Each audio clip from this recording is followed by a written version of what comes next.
Africa. Say it out loud. Look your neighbor in the eye and tell them. What if I told you that long before the headlines, the political analysts, the breaking news alerts, a man saw it coming? A man thousands of miles away from Burkina Faso, standing in front of a congregation in Lagos, Nigeria. A man preaching not just sermons, but visions. A man who, according to many, looked beyond the surface of the present and peered into the mysteries of the future. That man was Prophet TB Joshua, one of the most recognized, controversial, and deeply followed religious leaders Africa has ever produced. And among his many cryptic prophecies, there was one hidden in plain sight that may have spoken of a young soldier, a disruptor, a leader who would shake the old colonial chains, ignite the fire of the African people, and stand against the towering forces of the world. Years before Ibrahim Traore's name hit global headlines, before the streets of Ouagadougou pulsed with the energy of rebellion and cries for sovereignty, before French soldiers were ordered to pack up and leave, TB Joshua might have already seen the writing on the wall, and as with many of his predictions, few were ready to listen. The prophet who spoke in riddles. To understand the weight of this, you have to understand the nature of TB Joshua's prophecies. Timotok Balagan Joshua, popularly known as Prophet TB Joshua, wasn't a man who laid out events in straightforward headlines. He didn't stand on the pulpit announcing, "This will happen here, at this time, by this person." No, his style was wrapped in layers, shadows, symbols, and metaphors. He spoke of moments that often seemed vague, even strange, when first uttered, but that became clearer as time passed. In the early 2010s, long before Ibrahim Traore's name surfaced beyond Burkina Faso's military files, TB Joshua stood before his congregation and delivered a chilling message. He spoke of a young man, a man in uniform, a man not elected by the people, not brought into power by democracy or popular vote, a man thrust into leadership during a moment of chaos, a man who would challenge foreign control in Africa,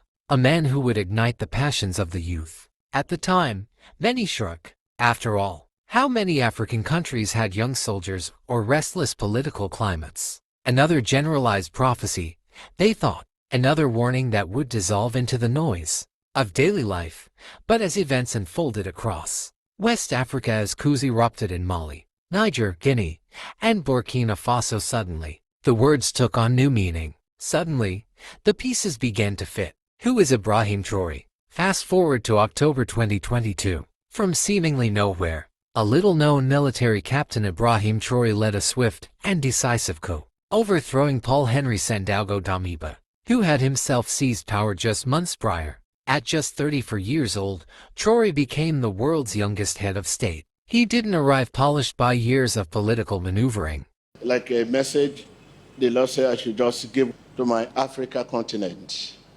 No Africa can succeed alone. Africa needs each other to develop. Tell your neighbor. West Africa needs Southern Africa to develop. Southern Africa needs West Africa to develop. North Africa needs East Africa to develop. And East Africa needs North Africa to develop. No one is self-sufficient. We cannot do without each other. Everyone has a contribution.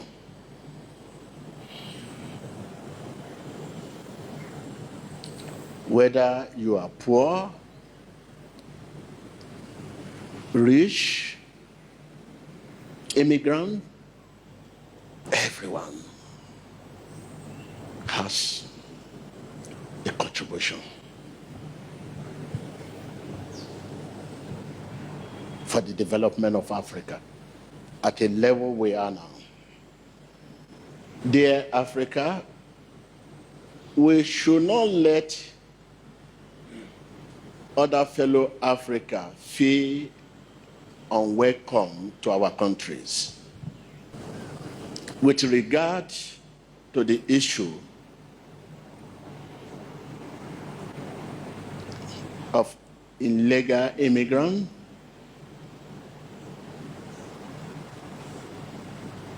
drugs, and other crimes, our duty is to inform law enforcement agency. That is our duty. Useful information about issues like that in our respective country, our duty to inform law enforcement agencies. It is only when they fail to carry out their duty, which citizen can lawfully protest. I want to show you a little video before I continue talking. There's no country in Africa that is not involved in what you're about to watch. What is the cause? Because Africa has neglected her youth. Africa has neglected her youth. The youth, they have neglected them. Africa has abandoned the youth to themselves. Whereas tomorrow Africa is the youth. But we have neglected them. That is the cause of all this frustration. When I think about the future of Africa, I have sleepless nights.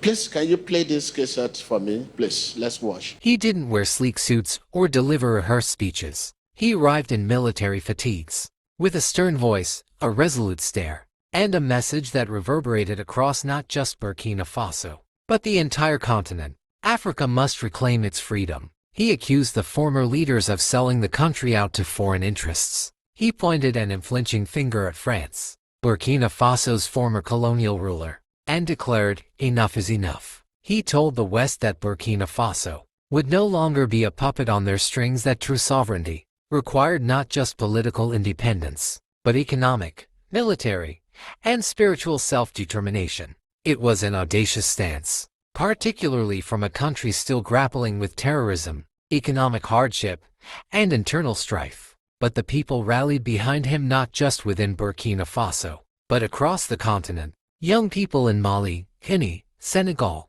and as far as the Democratic Republic of Congo began to chant his name, circulate his speeches, and hail him as the modern-day Thomas Sankara, the revolutionary Burkinabé president whose bold, anti-imperialist stance in the 1980s cost him his life. The prophet's warning. Here's where the connection with TB Joshua becomes deeply unsettling. In those earlier prophecies, TB Joshua spoke of a leader who wouldn't talk like the usual politicians. He said, "He will not speak as they speak. He will sound like a fighter. He will be misunderstood, but the people will defend him." From the beginning, the international press tried to paint Traoré as a dangerous figure, a dictator, a radical, a destabilizing force. But his people saw him differently. They saw a liberator, a symbol of defiance, a voice for those long silenced. Even more haunting was another line from TB Joshua's sermons. They will not control him. He will resist every attempt to be silenced. He is not a man of war,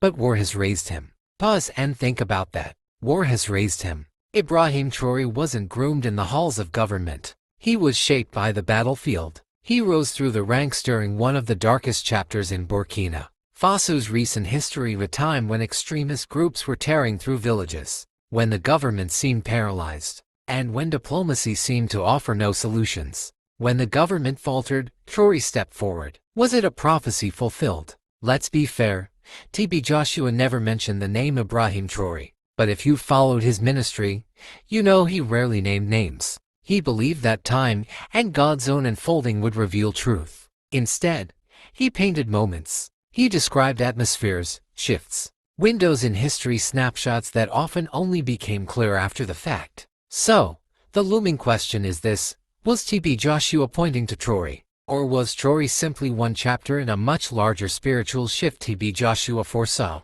Because make no mistake, TB Joshua's concerns were never merely political. He was deeply troubled by Africa's spiritual direction. He often warned that the continent was facing a battle not just of weapons, but of influence, that foreign powers would use economic sabotage, cultural manipulation, and covert unrest to weaken Africa from within. But he also predicted that a new generation of leaders would rise, not polished by political ambition, but scarred by injustice. Leaders who would rise, not because they sought power, but because the system left them no choice. Traoré's symbolic power. Whether or not you admire his methods, Traoré has positioned himself not as a savior, but as a reflection of a broken system. He doesn't parade in luxury convoys or hide behind layers of presidential security. He moves among his people, walking through crowded markets, shaking hands, listening to the grievances of farmers, traders, students, and that terrifies the old guard. Because the last time Burkina Faso had a leader like that, his name was Thomas Sankara, and Sankara's defiance was silenced by assassination in 1987. So, if TB Joshua truly foresaw this moment, the real question is, what comes next? The spiritual battle ahead. In his later sermons, TB Joshua warned of a confrontation that would test this young leader's spirit. He said, "They will try to isolate him. They will offer him deals. And when that fails, they will seek to remove him. But his survival will depend on the prayers of his people." Doesn't that hit differently today? Since Traoré's rise, Burkina Faso has severed ties with France, drawn closer to Russia, and become a rallying symbol in the growing anti-neo-colonial wave sweeping through West Africa.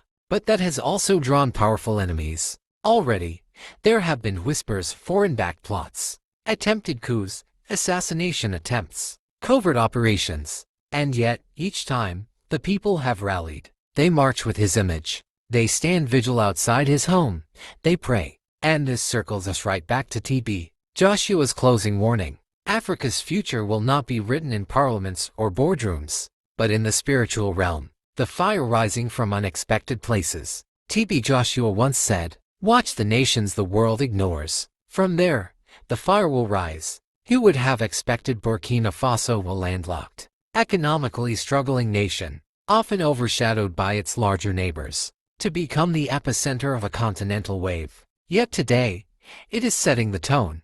Traoré is not merely leading a country, he's igniting a movement. He has become a symbol of defiance, sovereignty, and the African youth's restless hunger for genuine independence. Prophecy or coincidence? So here's the question I leave you with. Was TB Joshua pointing directly at this moment, at this leader, at this specific unfolding of history? Did his prophecies reveal the rise of Ibrahim Traore, even before the man himself knew his destiny? Or is this all just coincidence, the striking overlap between old warnings and new realities? If you believe the prophecy is real, then one thing is certain, the battle has only just begun. The foreign interests, the hidden economic manipulators, the puppeteers behind Africa's political theater, they will not retreat without resistance. And if Traoré is truly part of a divine plan, he will need far more than military alliances or fiery speeches. He will need spiritual covering. He will need not just the support of Burkina Faso, but the collective prayers and vigilance of an entire continent. Final thoughts. Prophet TB Joshua may no longer walk among us, but perhaps, just perhaps, his words echo louder today than they did when he first spoke them. So, I ask you, do you believe this is a case of prophecy fulfilled? Or is it simply a powerful coincidence? Drop your thoughts below. Let's have this conversation, because in times like these, some truths are too profound, too unsettling, and too vital to ignore. And if you want more deep, mysterious stories connecting spirituality, leadership, and Africa's unfolding destiny, make sure to like this video, subscribe, and ring that notification bell. Because some truths, no matter how hard the world tries to bury them, have a way of demanding to be heard.